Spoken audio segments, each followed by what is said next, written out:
এটা হচ্ছে 33.0 ইন্ডাকশন প্রেস্টিজের, দেখলাম। এবার আমরা এটাকে খুলছি, খুলে এটা একবার রিপেয়ার হয়েছিল, রিপেয়ার হওয়ার পর আবার কিছুক্ষণ চলার পর আবার উড়ে গেছে। এবার এটাকে আমরা এবার এটাকে খুলে আমরা পার্ট চেঞ্জ করবো, কিছু কিছু পার্ট চেঞ্জ করবো যেগুলো যাতে না ওড়ে, তার জন্য এই পার্টগুলো চেঞ্জ করবো। তোমরা দেখো কি করছি।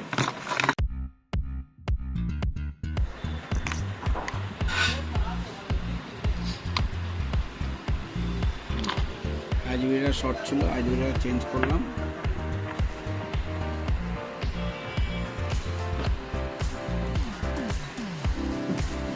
এবার আমরা ব্রিজটাকে কোয়ান্টিটি দিয়ে চেক করব।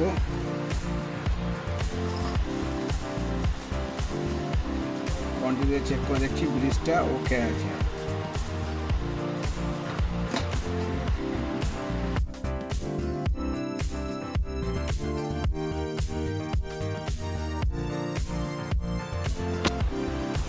এই আইজিবিটাকে লাগানো হচ্ছে। আইজিবিটার মসফেটটা শর্ট ছিল, মসফেটটাকে চেঞ্জ করা হলো।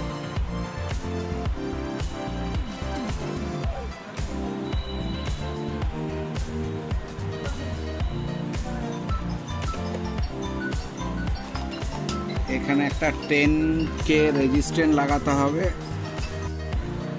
10K resistant quarter watt. এখানেও সেই দেওয়া আছে, এই জায়গাটা 10K রেজিস্ট্যান্টটা লাগালাম।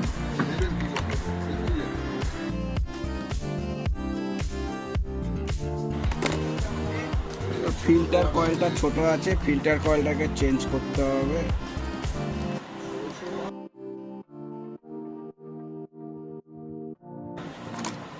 এখানে দেখো ছোট কয়েলের ব্যবস্থা ছিল, বড় কয়েলের পয়েন্টও করা আছে। বড় কয়েলটাকে আমরা লাগাবো। এবার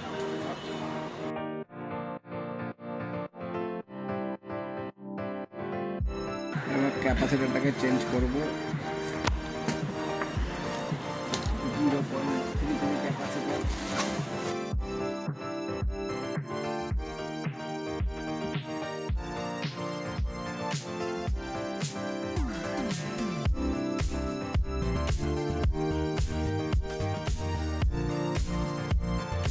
তিনটে ট্রানজিস্টার চেঞ্জ করতে হবে। তিনটে ট্রানজিস্টার হচ্ছে 80-50, 85-50 আছে।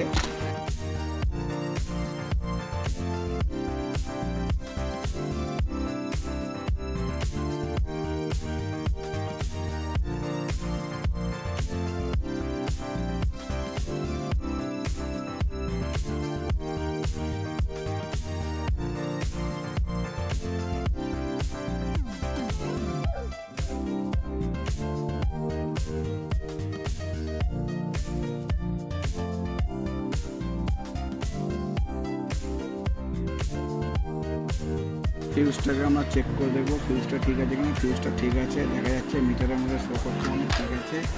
ফিউজটা এখন ওকে আছে, এবং ফিউজটা চেঞ্জ করতে হবে না।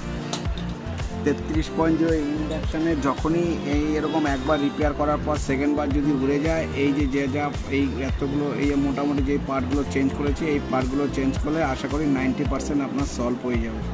প্রথমবার হচ্ছে আইজিবিটি চেঞ্জ করে ছেড়ে দিয়েছিল। আইজিবিটির সাথে আরও কিছু পার্ট চেঞ্জ করা উচিত ছিল। ফিল্টার ক্যাপাসিটার, এই ফিল্টার ক্যাপাসিটার বলুন, কয়েল বলুন, এখানে একটা রেজিস্ট্যান্ট ছিল 10K, এইগুলো চেঞ্জ করা দরকার ছিল। এবার আমরা ইন্ডাকশনটাকে চেক করব।